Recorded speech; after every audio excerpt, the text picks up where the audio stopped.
Hey everyone, Mitch coming in from the Commander's Core studio. Welcome to the show. Okay, so super popular card incoming right now. Let's jump into it. So, Death Begets Life. What a name for a card. What amazing art on it, and what in the world? Here we go.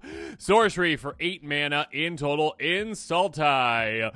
Destroy all creatures and enchantments, and by the way, draw a card for each permanent destroyed this way. Okay, this is probably going to see a lot of play. So this is obviously reminiscent to a couple of different kinds of cards, I guess, but most notably, Decree of Pain. And your opponents are going to be in a ton of pain when you cast this, because you're going to be like, okay, I mean, yeah, it's an 8 mana spell. It better do something massive for you, and it does. You destroy a lot of things. Again, creatures, enchantments, cool, awesome, good for you. And all of a sudden, you're like, oh, how many things is that I destroyed? Oh, okay, yeah, there was 12 creatures and 4 enchantments. Okay, I draw 16 cards. Yeah, gross. This is going to be a mass draw spell in a way, on top of just a mass resetting board wipe. Certain decks out there, of course, can take even more advantage of it, like graveyard-centric decks that actually want creatures in the graveyard, or, reanimation decks, or just, literally, if you have somehow an artifact deck that has these 3 colors, congratulations. There you go. There's a way to do it. You just say, oh yeah, I destroy everything that's not an artifact, basically, and draw a ton of cards while I'm doing so. So yeah, this is a really cool card. One that I think is going to see a good amount of play. Again, it is a mythic, might be decently expensive, so you might not see it in one of my decks because it's not going to be budget friendly, most likely. That being said, again, it's kind of like the... Yeah, normally these days, right, 4 mana for a Wrath of God type effect, 6 mana for something that's, really flexible, essentially, like a Farewell, but then you get, 8 mana, doesn't destroy everything, but destroys a lot of things, again, creatures and enchantments, better than Decree of Pain in that aspect, not flexible that you can't cycle it, but so I'd rather have this, essentially. Yeah, but you also get enchantments, you get creatures, and also you get to draw an absurd amount of cards. So yeah, the payoff is massive. 8 mana board wipes, like Azuri's Predation, you can win the game with that, essentially. This is 8 mana, you can kind of win the game with it as well, just by drawing an absurd amount of cards too. So yeah, definitely something to consider if you're looking for a board wipe that also just draws you half your deck. Have fun! Keep in mind, though, it is not a May ability. So, literally, if you're playing against that player over there that's like, I have a Kranko deck and I've got 80 goblins in play. Yeah, you might actually not be able to utilize this card then. You're like, oh, okay, well, I can destroy everything, but then I lose because I draw my deck. Okay, there we go. Moving on. War Effort. Speaking of creature tokens, enchantment for 4 mana. Creature control get +1/+0, so a nice little kind of mini anthem there just for power. Whenever you attack, create a 1/1 red and red warrior creature token that's tapped at attacking. Sacrifice begin next end step. So yeah, basically that mobilize, but just for 1 each turn. Again, it's whenever you attack. Keep in mind, I did say 1 each turn, I guess, but you are, of course, in red, and extra combats are a thing. So essentially, yeah, you can just keep making more and more of them on the same turn. You're not going to get to keep them unless, of course, you are in a deck. Again, like the new Zergo lets you keep them around, essentially, right? Or if you got Sundial the Infinite, there's a way to, get around the sacrificing of these creatures. That being said, Mini Anthem, that's nice. Swing with an extra 2/1 every single turn. That's nice too. Certain decks out there that actually care about making creatures, then being creature fodder and just dying, like Riskrat style decks, consider it as well. It's an interesting card for sure. Again, kind of combination Anthem, creature token production, but the creature production is not permanent. It's temporary. Okay, moving on. Bone Cairn. Karn? Butcher? No idea. 4/4 Demon for 4 mana in Mardu. Looks like that one Mortal Kombat character with the 4 arms. Mobilize 2 attacking tokens you control have Death Touch. And now some of the comments will how can you not remember what the name of that is? And I'm going to be it'll come to me later, and I'll be dang it. Yep, that was right on the tip of my tongue. Now I'm just going to be thinking about it. Okay. Anyways, attacking tokens you control have Death Touch obviously works incredibly well with Mobilize, because Mobilize, you're making tokens every single time. Mobilize 2, you get 2 of those tokens. Awesome, good for you. Them having Death Touch means opponents probably aren't going to be blocking them, most likely. Unless they've just got a throwaway creature or an indestructible creature, they're not going to be blocking them. You're just going to be okay, cool, yeah, Death Touch, it's coming through.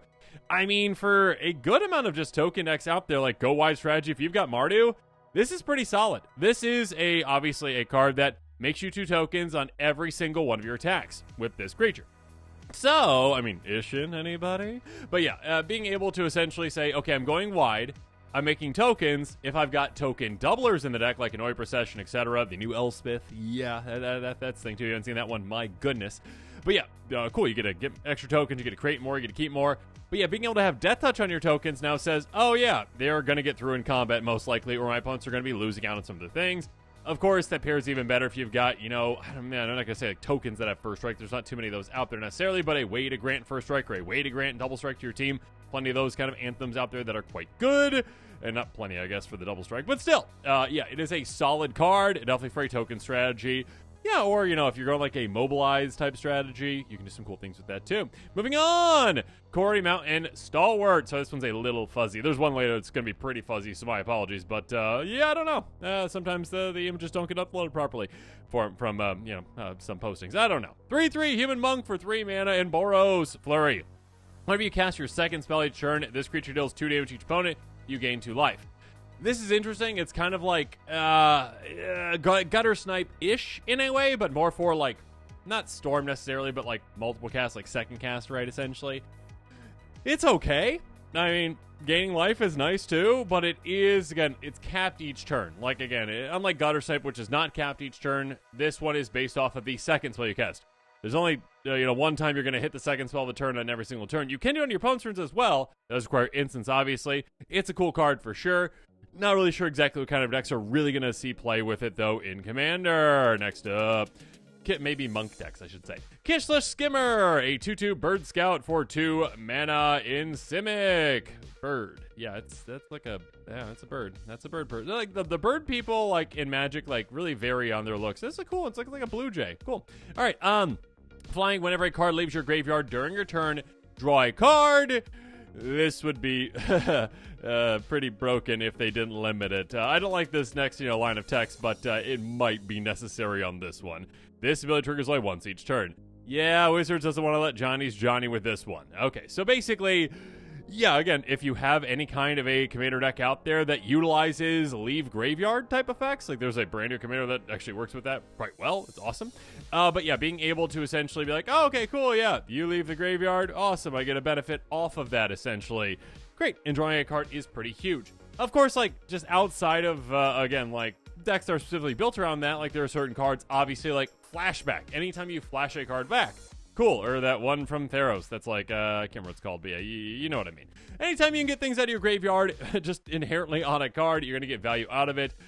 Outside of specific decks that work with that, probably not going to see a whole lot of play. Maybe a Flyers build that also just happens to have some, like, Flashback or whatnot. Next up, Essence Anchor. Artifact for 3 mana in blue. At the beginning of your upkeep, Surveil 1. So, free, repeatable card advantage selection. Not advantage, but selection. And also on top of that, the better kind, no offense to Scry, but typically putting things on the bottom of your library is not as good as putting them in your graveyard, because again, you can access things in your graveyard and utilize them in different ways. Tap, create a 2/2 Black Zombie Druid creature token, activate only during your turn if a card left your graveyard this turn. So again, the whole leaving the graveyard thing, if you've got like Delve, if you've got, Flashback, any of those things, cool, you're going to be able to utilize this. And of course, you're filling your graveyard too. So yeah, a card that could be considered for, like, say, like a Muldrotha type deck. Being able to fill your graveyard is great, especially repeatable ways. And also being like, oh yeah, just also make Black Zombie Druid tokens. 2/2s. Great, good for me. Cool, awesome. Only during your turn, though, and only if a card left your graveyard this turn. So it is very restricted.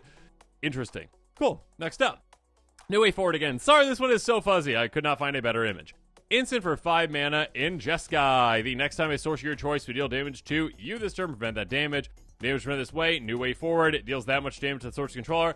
Oh, and by the way, yeah, you draw that many cards.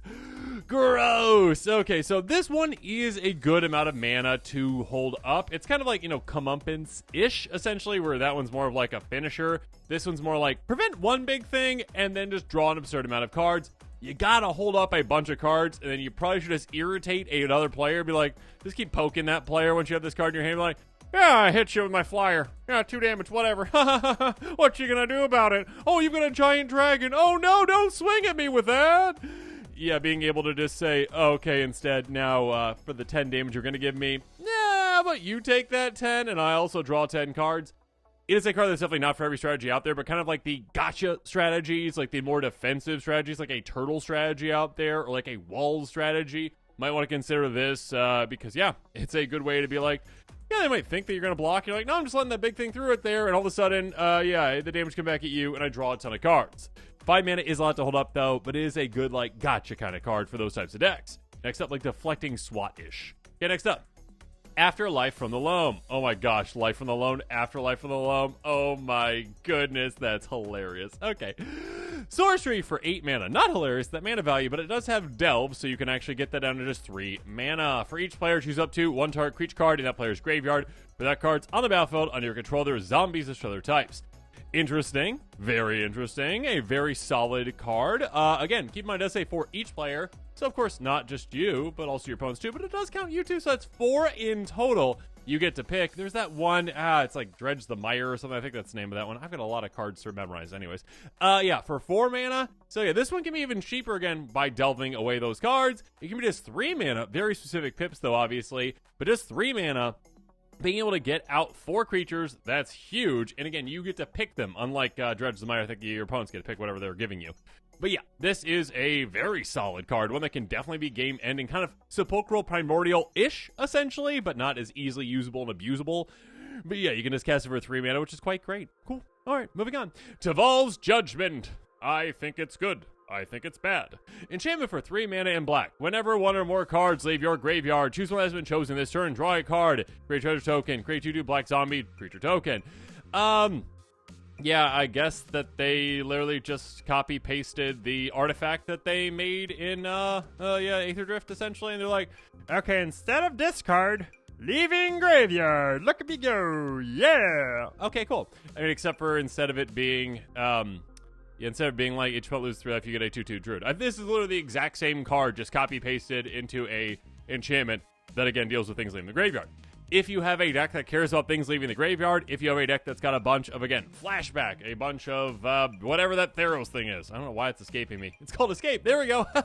Okay, that was funny. But yeah, I think it's Escape, right? Okay. But yeah, being able to get a lot of value out of drawing cards, treasure tokens, and sure, making some 2/2s. A very solid option, to be sure. And, of course, Delve cards can help with that, too. But, yeah, it's a really cool card. It's just that, again, it seems like they copy-pasted this. And I'm not going to be surprised if next set we get, like, okay, we have an artifact, we have enchantment. Now, a Planeswalker with a static effect that's like, hey, when 1 or more cards do this or that or whatever, you get the same effects. Draw, treasure. Cool. It's still a cool card. Okay, moving on. Diviner of Mist. 4/5 dragon with flying for 5 mana in blue.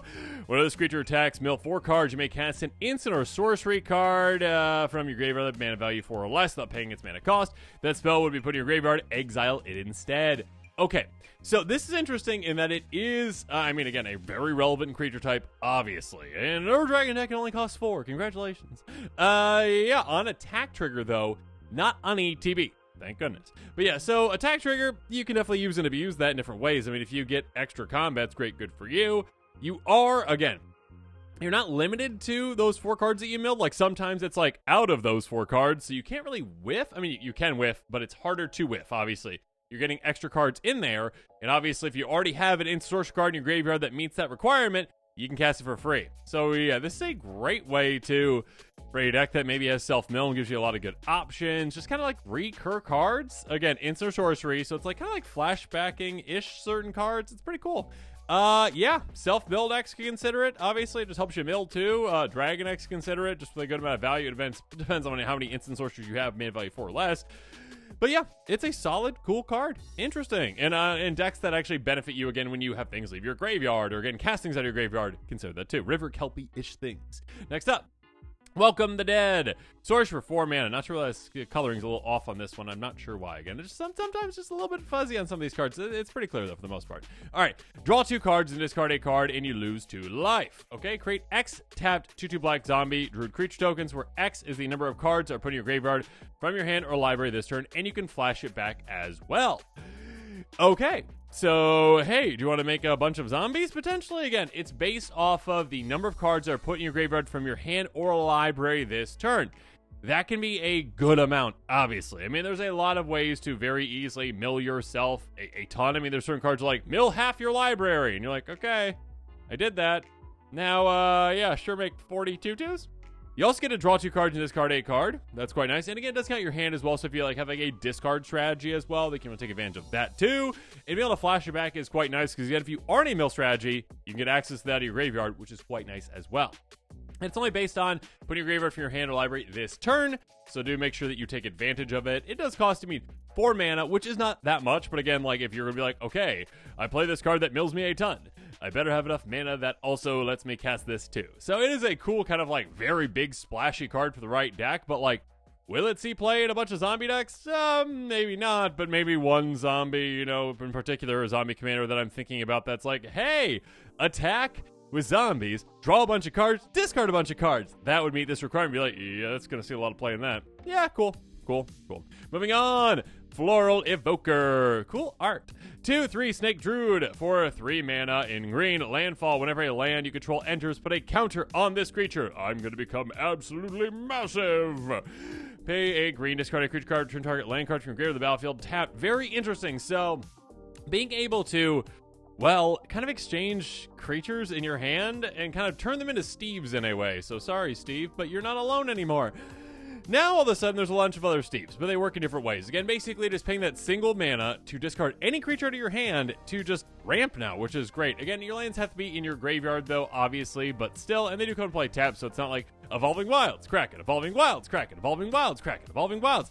I mean, you can do that just over time, obviously, or if you've got, like, Amulet of Vigor or something like that. That being said, yeah, this is a creature that can definitely be good in a landfall strategy because you're probably going to be getting, again, a good amount of lands in your graveyard as well, like Evolving Wilds, fetch lands, etc. But on top of that, of course, plenty of ways to get a ton of counters onto this too. Discarding creatures, I mean, there are specific strategies out there that care about getting creatures in your graveyard, of course, like reanimation as well, or discarding specific things, discard strategies. But yeah, it's not for every deck because some decks will be like, well, I've got some really good creatures in my hand. You know what? Let's turn them into tiny lands. Sometimes that's great. Other times, like, no, I need my Eldrazi. What am I doing? Why would I discard this Eldrazi? Okay. A very cool card, though. Very interesting. Next up, Steward of the Harvest. Okay, so a 3/3 human druid for 4 mana in green. When this creature enters, exile up to 3 target land cards from your graveyard. Creatures you control have all activated abilities of all land cards. Exile with this creature. This is some janky, awesome. I mean, it's not even that janky, really. Like, it is a powerful card, and you can do some amazing jank with it. I mean, okay, at the very least, right? Just any land. You're like, okay, like, forest. Cool, all right. All my creatures can tap for a green. Good for me. Yay! Good for me. Look at me go. All right, basically, ritual. What's the Rites of Flourishing? Not Rites of Flourishing. Whatever the 2 mana one is. Yeah, Cryptolith Rite. There we go. Basically, Cryptolith Rite, kind of, on a creature. But of course, potential is even more than that because it's like, oh, I've got, what is it, like Lotus Veil or whatever the one is that's like you sacrifice land that comes into play and then they can all tap for 3. All of your creatures can tap 3 mana. Have fun with that. Gaia's Cradle. Yeah, even grosser, obviously, because the price tag. But yeah, if you have a deck built around this, you can do some crazy, awesome, amazing things. Or just think about, like, Evolving Wilds in an Aristocrat-style deck with this. You're like, okay, I get rid of... And that's not even, like, something that like is unrealistic because, like, if you have, say, like, a bunch of fetch lands for your Aristocrats deck, you throw this in there and you're like, okay, Evolving Wilds out of my graveyard, I exile that. All of a sudden, all of my creatures can self-sacrifice like Steve. I mean, I have to tap them to do so, but self-sacrifice basically like Steve and go get me all the basic lands I could ever want out of my library. And I want to sacrifice those creatures anyways because I'm playing Aristocrats. So yeah, you can do some really cool things with this one. Not just like producing a ton of mana, again, like Gaia's Cradle grossness, but yeah, I mean, at the very least, it's like Cryptolith Rite, but with a lot of flexibility to it as well. And I do keep saying Cryptolith Rite, but like, okay, that would require like a command tower to tap for anything or whatnot, but still, okay? Even just letting your creatures tap for like one of your colors is going to be huge. This is a really cool card. Yeah, have fun with it. Just really cool. I mean, another one I thought about was, oh gosh, what's the one that Wizards put on the Game Changers list that's like, I can't take damage. Yeah, that's not going to really work all that well with this. But okay, anyways, moving on. Will the Sultai. Sorcerer 5. Glacial Chasm. There it came to me right there. Sorcery for 5 mana in green. Choose one. If you control any commanders you cast a spell, you choose Bolt instead. Target player mills 3 cards. Return all land cards you graveyard to the battlefield tapped. Gross. Put X counters on target creature where X is the number of lands you control. It gains trample until end of turn. Interesting. So, yeah, we have gotten before cards that yeah, I mean, just get you all of your lands out of your graveyard to the battlefield tap. We've gotten that before, and I think typically gosh, I think it's like 4 mana. I think it's like 2 green is the one that's coming to mind. Like I think it's got a picture of Nissa on it, like whatever that one is, like Reclamation or something like that. You bring a bunch of lands back out. This is 1 mana more. You get 3 extra cards milled into your graveyard. I'm assuming you're choosing yourself, because that's probably what you're mostly going to do. Unless someone else is like, I only have 2 cards left in my deck, or 3 or whatever, and like, oh no, I'm going to lose. Then, yeah, you mill them. But most likely, that's not the case, and you're going to mill yourself to get potentially more lands. I mean, up to 3 more lands, that'd be great. You could also whiff and not. That's okay, though. But yeah, on top of that, because you're going to have your commander in play when you cast, most likely, sure, just get a ton of counters on a creature, and that counts all the lands that are in the graveyard, too. Yeah, and giving it trample. So this could be like a one-shot KO opportunity from your commander if you've got enough lands to play too, potentially. So that could be quite cool. Yeah, overall, self-mill strategies could definitely consider this. Or any kind of a strategy that has, again, I can't remember the name of the one that's just like, bring all the cards out of your graveyard, all the lands out of your graveyard, put them in play. 4 mana. World Shaper's one, that's a creature that does it, but still. Something like that. Yeah, it's a very cool explodey card that could be fun for the right strategy. Next up. Oh my goodness, might be my favorite design so far. Thank you, Wizards, for letting Johnny's Johnny. If this was a commander, it'd probably be a bit too powerful, but it would also just be really fun to build around because it's kind of spicy. Here we go. 7/6 dragon with flying for 8 mana. 8 mana, yeah, that's a lot. And Golgari, Colossal Grave Reaver. Sick art on it as well. Whenever this creature enters or attacks, mill 3 cards. Cool. Put 1 or more creature cards, whenever 1 or more creature cards are put in your graveyard from your library, put 1 of them on the battlefield. Spicy. Yes. So again, literally, even though this does cost you 8 mana, it's only 7/6 flyer, which is quite nice. That being said, you might just mill a creature once this ETBs, and you're like, oh, cool. Yeah, go into play. Yeah, random play. Yeah, just sure. Okay, I got 2 creatures for the price of 1. Awesome. Good for me. On top of that, of course, on attack, you might do the same thing. And this counts outside of its own, mill trigger. This counts just whenever that happens. Whenever 1 or more creature cards are basically milled into your graveyard, you're like, okay, cool. Let's put that into play. This literally doesn't have only once each turn. It does not say that. It does say 1 or more. So like if you mass mill yourself, you're not just putting every single creature in your graveyard. You get to choose 1 of them. That being said, there are plenty of ways to just like mill 1 at a time. Mill repeat effects.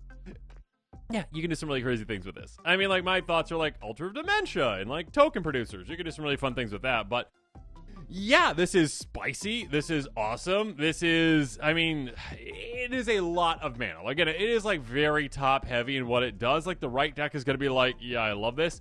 Is every single dragon deck out there going to be one of using this? Probably not. But like, it's spicy. It's fun. It's really cool. Self-mill decks could definitely consider, especially ones that aren't just like mass self-mill, but ones that have like triggers based off of when you are milled and things like that, when things hit your graveyard. Yeah, it's a really cool, really awesome, incredibly fun card. And yeah, I think it's cool. Cool. Yeah, it's a good dragon. Use it. And with that, this episode is coming to a close. Make sure you comment below with your thoughts on it. And of course, as always, thanks again and have a good one.